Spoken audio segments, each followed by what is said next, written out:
All right, what's going on, guys? Welcome to tonight's episode of CoinNode's 5-Minute Crypto Show for traders. I want to bring you three different things we're going to talk about today. We're always going to look at Bitcoin price action, so we're going to check out what's going on there with Bitcoin in the range, what happened with the rest of the market. Second thing, I'm always going to bring you a big news piece. We're going to be looking at Bitmain's IPO and whether or not that caused a pump in Bcash.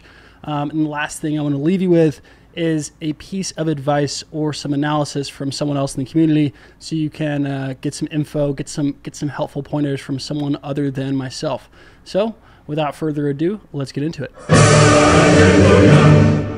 Okay, so on the TA side of things, guys, we had a move up. Just reviewing what we covered yesterday, if you didn't tune in, Bitcoin has been dropped back down into this range in the last 48 hours or so, and we moved to the mid-range support. And as we moved up, right, alts and Bitcoin are still very highly correlated. So as Bitcoin moves up, it also gives a window for alts to kind of get a pump as well, right? So we saw, a day or two ago, we saw Ripple be able to get that big jump. Today, we saw some different movers. My expectation and kind of the way I'm looking at things is everything is still going to be capped as long as Bitcoin is held within this resistance right around 65.50. You can draw this resistance multiple ways or draw this range multiple ways, as I talked about yesterday, but that's kind of the most important level that I'm looking at. Zooming in a little bit and looking at where that move stopped for Bitcoin and for alts, right? There were pumps, but no alt really cleared their intraday high from yesterday. Everything pretty much stopped around 1 p.m. here Eastern time when Bitcoin hit that 65.52 and then was rejected slightly. So we haven't moved any deeper into the range, but right now that is where price is being stopped for Bitcoin, and that's where a lot of the alt moves have stopped as well. The one important date that I still have marked here, this vertical line, and that continues to, in my opinion, be the most important date for Bitcoin, is going to be the CME Bitcoin futures close. That's happening on Friday. Just go back in history and kind of look at what these futures closes have done to volatility and have done to the price. So check that out. Not a lot of data points, but using the ones that we have, some interesting stuff there. So I'm kind of expecting price and a lot of action to be capped right here for Bitcoin and for alts. All right, so the second thing I want to bring you guys is the major news piece of the day to keep you current with everything happening in the space. Biggest thing that I saw today and that a lot of people were talking about was Bitmain, the Bitcoin mining giant, as CoinDesk calls them here, officially filing the prospectus for their IPO.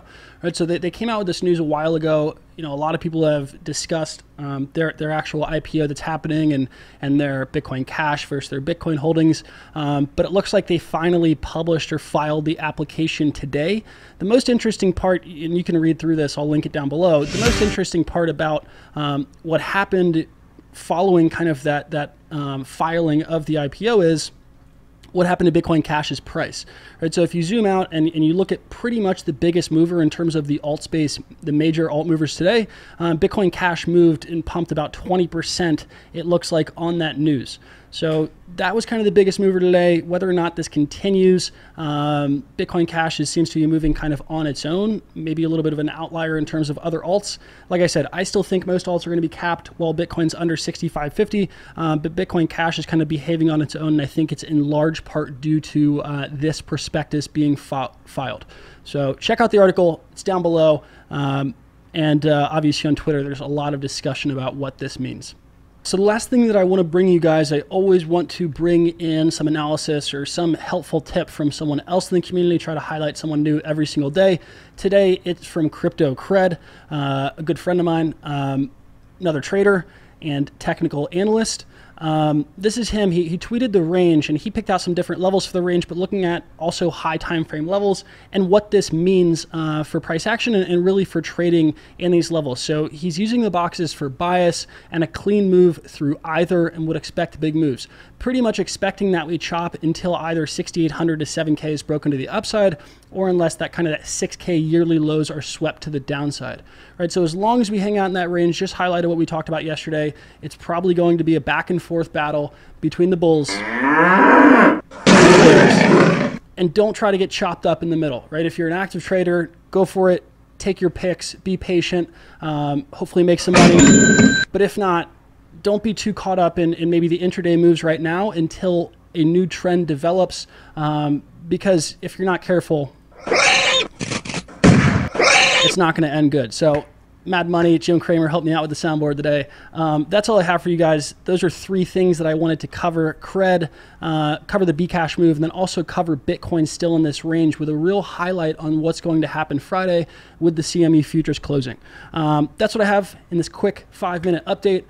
This is your coin notes. If you did enjoy this, throw a comment down below, drop an F, subscribe, like, do whatever you have to do, tweet it out, share it with people. I don't care. I'll see you guys tomorrow. Hopefully it's helpful. Peace out.